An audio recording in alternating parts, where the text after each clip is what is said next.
If you've ever studied philosophy, or have been at least interested in the subject, you might have heard of a man named Immanuel Kant. He's one of the most important philosophers in history. But what did he actually believe? Today, I want to explain that to you. But to do that, we're going to have to go through 3 phases. The first being defining terms, because there's a lot of complicated terms he uses that you definitely don't know, that you have to know to understand Kant's philosophy. Second, we'll go through his actual beliefs about morality, and finally, we'll talk about the applications of his beliefs on governments. But before we do that, we have to talk about Immanuel Kant himself. Who was he? Kant was a German-born philosopher in the 18th century. He was a transcendentalist. He believed in a ontological morality, and he was a continental philosopher. Now, you can probably already see what I mean by defining terms, because you definitely don't know what half of those words mean. So, let's define what those words mean. Starting off with just his basic biography, a continental philosopher just means a philosopher from the European continent, meaning a French or German philosopher, instead of a British philosopher who is not considered a continental philosopher, like Hume, for example, not a continental philosopher, whereas Kant, a German, very much a continental philosopher. But what about the other terms, the terms that actually matter? Well, you have the transcendentals, you have the metaphysics, you have ontology. All of these are extremely important. Ontology is the first one. That just means universal. It just means it's a universal truth. So if you believe in ontological morality, you believe in universal morality. Transcendent and metaphysical are both applying to the same thing, which is going beyond the world. And there's a specific reason he did this. One man influenced philosophy forever and forced everyone to have to find a way to get morality from beyond the world. That man is someone you might have heard of. If you've taken a kindergarten class, you've probably heard the name Isaac Newton.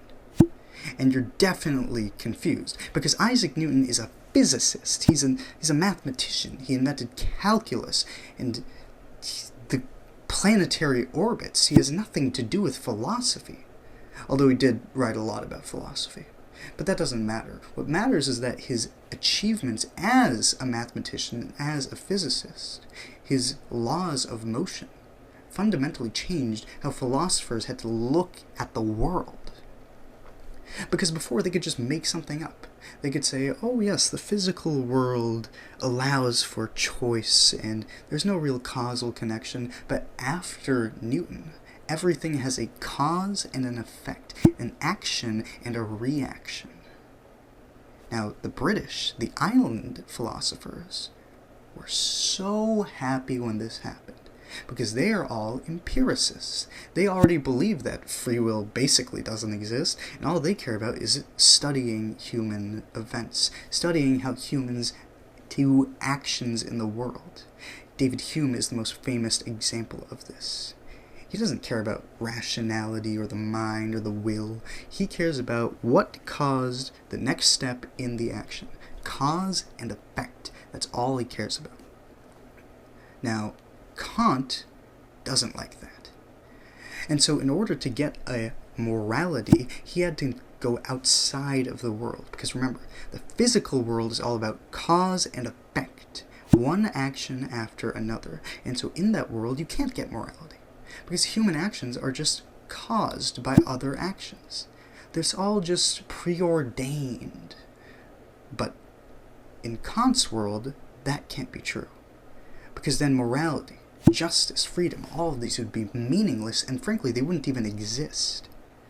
So, you have to look beyond the physical world. You have to look at the metaphysical world, the transcendent world. And in the transcendent world, you see all of these beautiful ideas. You see morality and freedom and justice and free will. You get all of these as intuitions from the metaphysical world. Kant is also famous for developing an idea called the noumenal world versus the phenomenological world.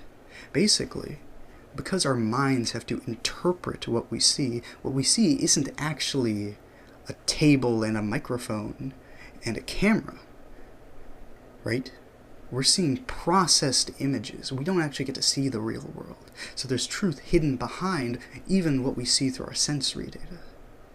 Finally, the last term you'll need to know is heteronomy, which is basically the antithesis to Kant's philosophy. Because Kantian moral philosophy is all about choices and intentions.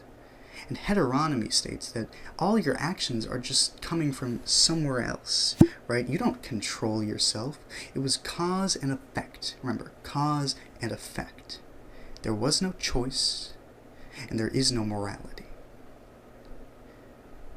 You're just controlled by your desires or by what someone else did. You are reacting to the world. Kant doesn't believe that. So, we've talked a lot about what Kant doesn't believe and the terms Kant uses. But what does he actually believe? What is his system of morality that matters so much? The answer is another fancy word that I didn't choose to define before, and that word is the categorical imperative. The categorical imperative states very specifically that morality is universal. And you can get this from the words categorical, which just means absolute, and imperative, which means something you have to do. If it's imperative upon you to do something, that means you have to do that thing. It's a command, right? Now, David Hume and the empiricist philosophers believed in something called the hypothetical imperative. The hypothetical imperative states that you have a desire first, right? Because you're an animal body, you have these desires, and the whole point of your mind, of your rationality, is to fulfill the desires, right? You want to eat cake, so you go and buy the cake.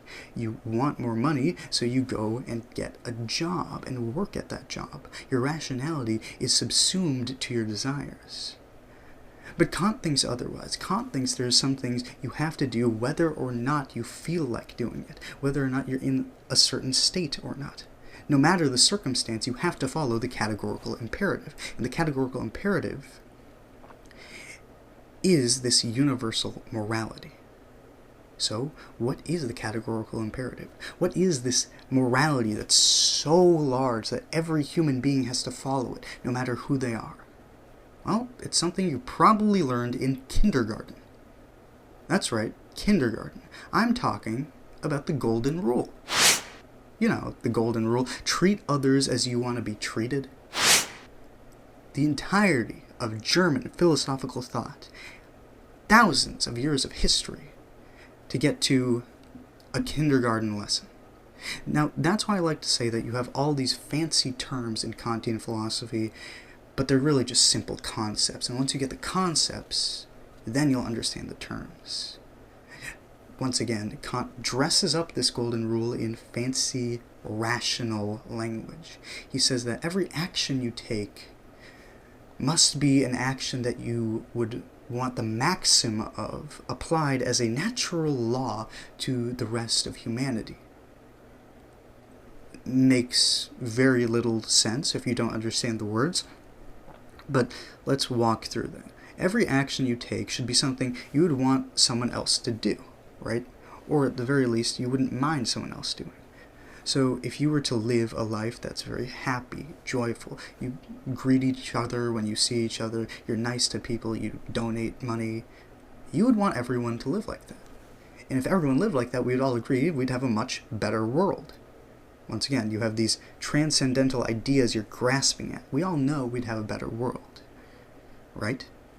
So if we were to have a better world then that's morally good.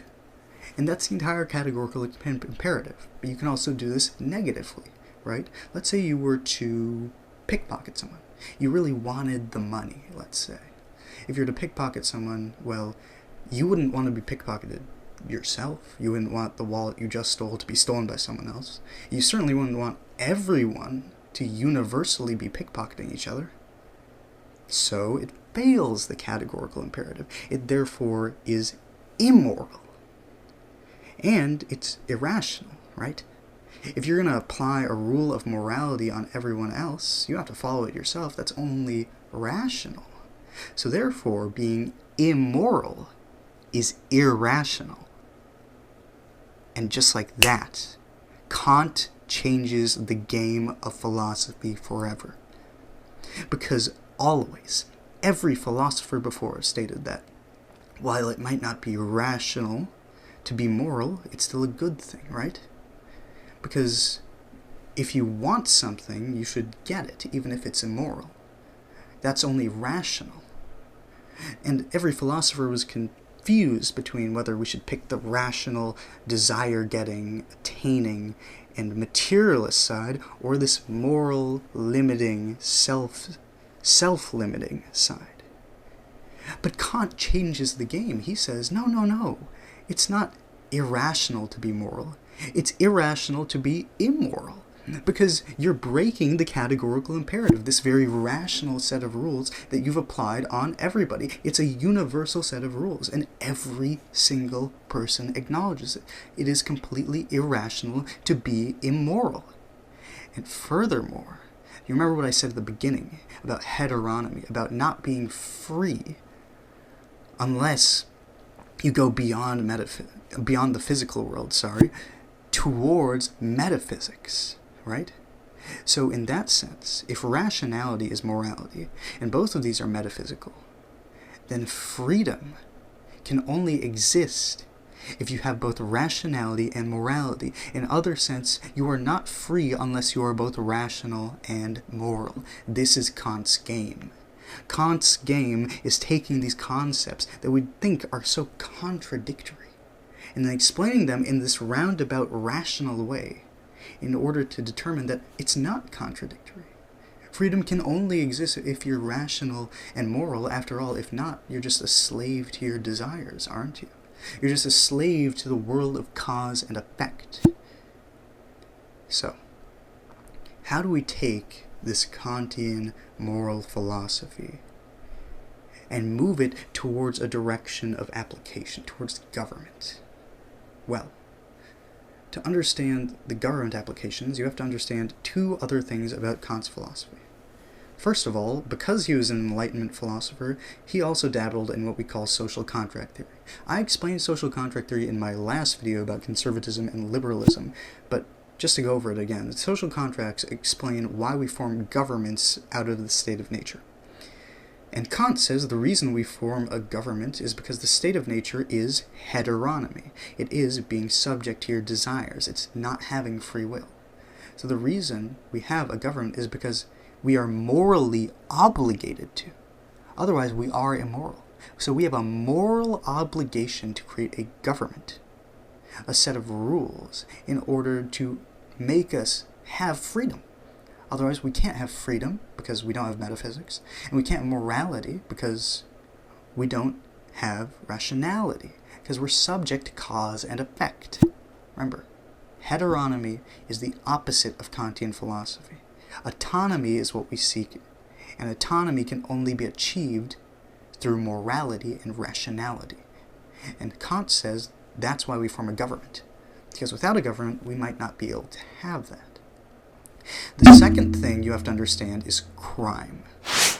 So, crime is what Kant would call the state of nature. And Kant has an interesting idea on how we define crime or being immoral, which is that it has to be intent-based. You have to intend to harm someone for that to be immoral. If you accidentally harm someone, that's an accident. So obviously you aren't morally culpable if you harm someone. It's only if you intended to harm someone that you'd be immoral. And so when you apply that to crime, you have to understand that crime is what Kant would call the state of nature. It's the same as being subject to cause and effect, because all you're doing is being subject to your desires, right? You desire money, so you steal from people. You desire to kill someone, to harm someone, so you do kill someone or harm someone. Right? It's being subject to these immediate desires. Kant says that's irrational. And so it's the government's job to put an end to those criminals. But notice here, if you combine that with the intent problem, then you get some very interesting effects. Take murder laws, for example. In most Western nations, murder is only considered murder if you intended to kill someone before you murdered them. So you had to walk into that situation with the intent to kill. Now, Kant would applaud that. He'd say, what an amazing system, because it has you have to prove the intent to have harmed someone before you can say that they have to be locked in jail for murder. But what Kant wouldn't like is the other system we have, which is manslaughter. Because if you kill someone and you never had the intent to kill them, like a car accident, for example, in America and many other Western nations, you are still legally liable. Kant would say you are not morally liable for that. It was an accident. Accidents happen. So Kant would very much disagree with manslaughter laws, while he would very much agree with murder laws. And so when you come to crime, Kant would say that these laws, like murder, for example, are moral obligations of a government. A government is morally obligated to create laws, to create order, so that we can have freedom. Remember, he has all these contradictory ideas, right? You have government control and laws, and some of that creates freedom. But it's true, because without that order, without that stabilizing force, you wouldn't be able to express freedom at all, because you would have no rationality, no morality. And without rationality and morality, remember, you can't be free, because you're just a slave to your desires. That's Kant's fundamental philosophy. But the next step of this is the second application, which is international law. Because Kant doesn't just believe that individuals are in a state of nature, he believes that governments are in a state of nature. And if governments are in a state of nature, then we have to end that by creating international laws. Because remember, what laws are moral obligations to end the state of nature. That's all they are. And if there's a state of nature, if there's conflict between governments based on cause and effect or desires of these government leaders, then you have to put an end to that. And so Kant is very much in favor of globalism, this idea of having an international body of laws to control governments so that they don't go to war with each other. After all, going to war would violate the categorical imperative. We wouldn't want everyone going to war now, would we? And as such, we have to create rules in order to bind them. And these rules would be created by an international body, similar to the United Nations. He called it the League of Nations at the time, which was actually something proposed by the worst president in U.S. history, Woodrow Wilson. Obviously, Kant's philosophy has some problems, because when you start applying this to governments, the problem is that when you take collective action like that, if someone else doesn't take the same collective action, it's over for you. Your people are done. Because they were moral, they were just, but now they're dead. Because you're not allowed to fight a war under Kant's moral framework, because you don't want anyone else fighting a war, do you? So if someone declares a war on you, well, good luck. There's international law for that after all. But I digress. That's essentially all of Kant's philosophy, all of his moral philosophy. He has other philosophy about transcendental aesthetics and whatnot. And you can find all of that if you read his books. Remember, the title of my channel is Knowledge Matters, because I believe knowledge matters. So, if you want to learn more, and you should want to learn more, please read 2 of Kant's books, those being The Foundations on the Metaphysics of Morals, which is just more on his moral philosophy, going more in depth into what he actually believed and specific examples of how it applies. And second would be The Critique of Pure Reason, where he goes into the idea of metaphysics and transcendentalism, and thoroughly and logically establishes their existence and their necessity. So, please read a book. Thank you.